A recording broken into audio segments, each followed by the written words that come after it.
Let's talk about in this module one of the biggest components of substitute teaching, and that is managing the classroom. Keep in mind, students really like routine and consistency, and when you're in the room, this is a big change for them because they're wondering, what's going to happen today? Why is my teacher absent? Who is this person? What can we expect from them? You need to be the cure to their anxiety. My suggestion for you is to act as if.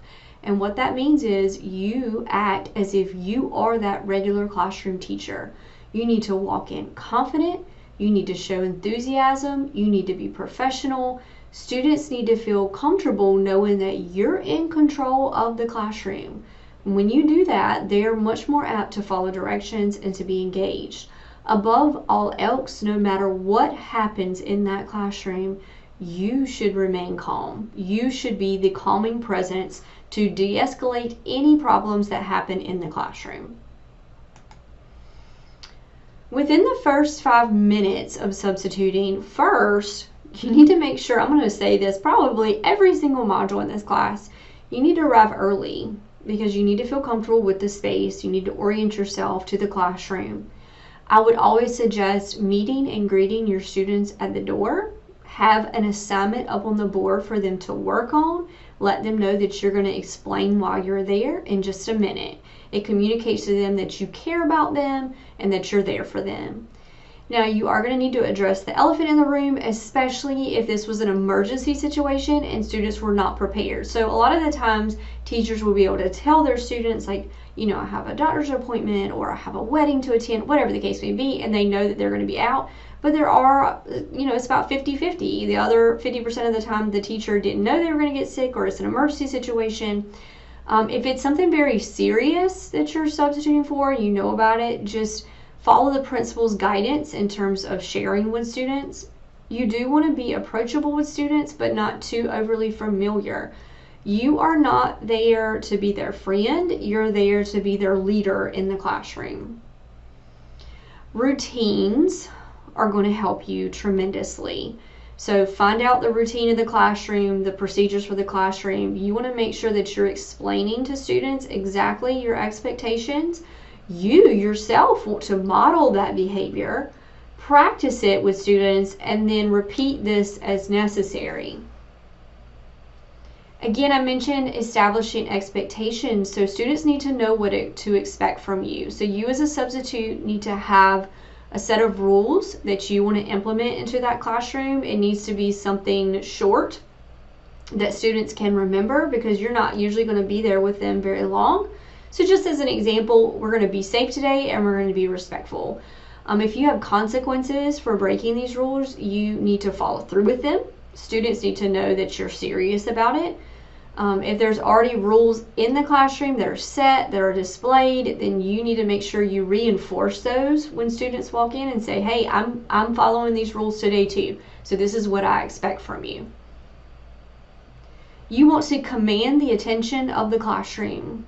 You want to make sure that you receive the level of attention that you expect. Raising your voice, I can go ahead and tell you, I taught 7th grade for quite a while. Raising your voice is not going to cut it. So you need to come up with some kind of attention grabber, whether it be a timer, whether it be a sound, whether it be, you know, a call and response. And I'm giving you some examples of those here and in your reading. But you need to go ahead and start thinking about how you're going to grab the attention of the students in that classroom without yelling. You need to be supervising the whole entire time, scanning that classroom continuously. Do not just sit behind the desk. I would circulate frequently. Proximity is probably the #1 way to prevent misbehaviors and also to correct misbehaviors. Just being near that student is going to prevent them from misbehaving.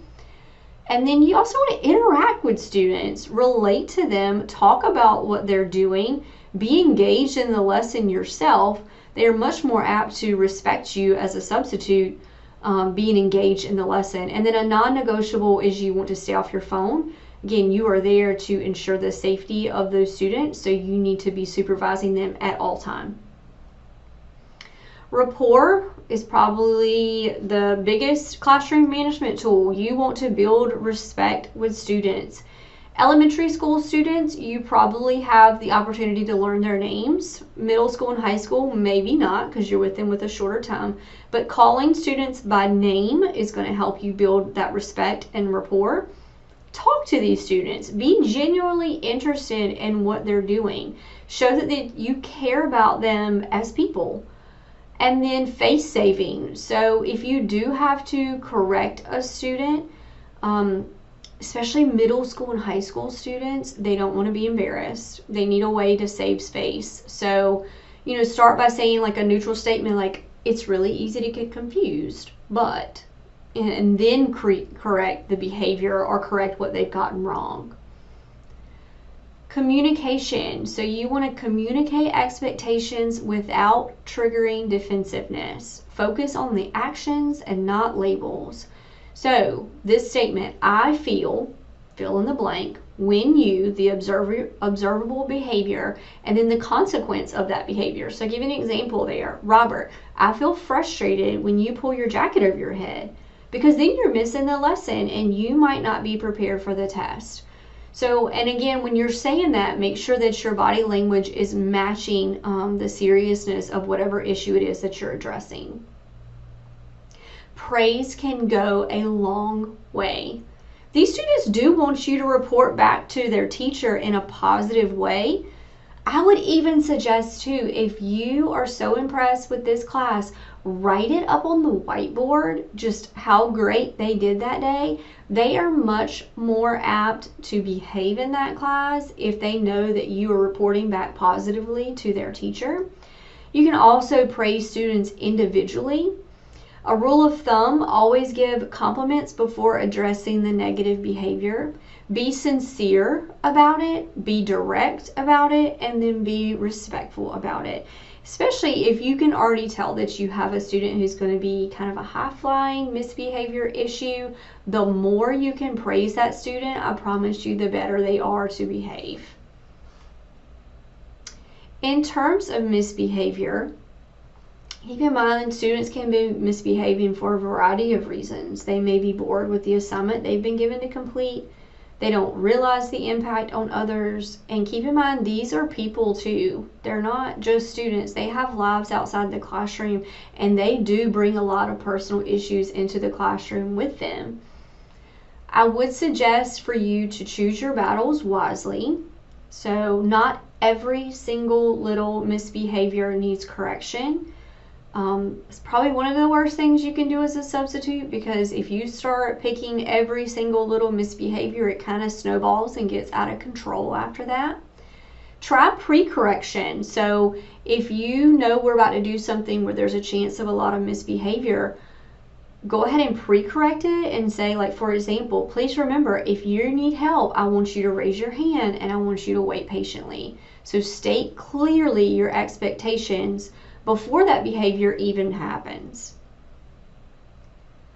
Now, if there is a misbehavior in class, never get into a power struggle with a student. Nobody's going to win. It's just going to sit here and go back and forth. You, as the adult in the classroom, want to disengage. You can simply say, we're going to discuss this later. End of conversation. Don't go back and forth with them. Now, to correct it, my strong suggestion, if you can, is to do that privately. Again, remember, students are trying to save face. They don't want to be embarrassed in the class. So if you can address that misbehavior privately, that's the way to go. You want to talk in a neutral tone. Make it a teachable moment. Just say, like, hey, this is what we're going to do next time. Again, that student that's misbehaving in that class, you want to look for every opportunity to praise that student. If you do have an aggressive student, so if it's verbal aggression, you want to say very little. You're not there to get in an argument with students. Again, you're the adult in the classroom. You want to allow time for things to calm down. You can say something along the lines of, I understand that you're frustrated right now. We're going to take a moment and we're going to talk about this later. Or if it's an older student, you can say, I need you to step out for just a second. I'm going to come talk to you. We'll address this in just a minute. We don't want to be sarcastic. We don't want to have this huge lecture in front of every single student. Again, embarrassing them is not going to get you anywhere. Physical aggression. Now, this is a whole nother level. Your priority is to protect all the students and yourself. You are not to engage physically with students. You want to move other students away. Immediately contact the office. Use a very firm voice. Stop the behavior. Step back. If you need immediate help from somebody, next door in the hallway, send a student to get a teacher next door to help you. Again, you are just not to engage physically with students.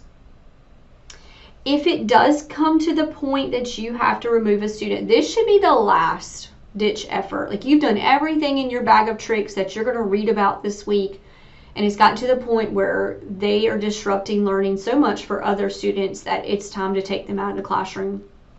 For elementary, make sure you call the office. You don't want elementary students roaming the hallway, so make sure you call the office, have somebody come down and remove the student. Secondary students, yes, you still want to call the office when you send them out because you need to let them know they're coming. That prevents students from just roaming around the hallways. Document everything: the time, the date, the observed behavior, any quotes said from the student, and actions that you took to try to fix the situation. Again, a lot of this can be prevented though. This is the last ditch effort. You've run out of everything else there is to do. Proximity, eye contact, praise, all of those things can go a long way before you have to send a student out. And just some last things, just in terms of classroom management to keep in your bag of tricks. A noise meter, especially with younger students, can definitely help. If there's not some type of, and usually it's kind of a red, yellow, green noise meter that you'll find in a lot of classrooms. If there's not one, you can draw one on the board to manage the volume, and that really helps students visually. Ask students to be helpers in class. They love that. They're much more apt to behave if they know that they're going to be able to help you, whether it be pass out papers. It really helps build that rapport with students.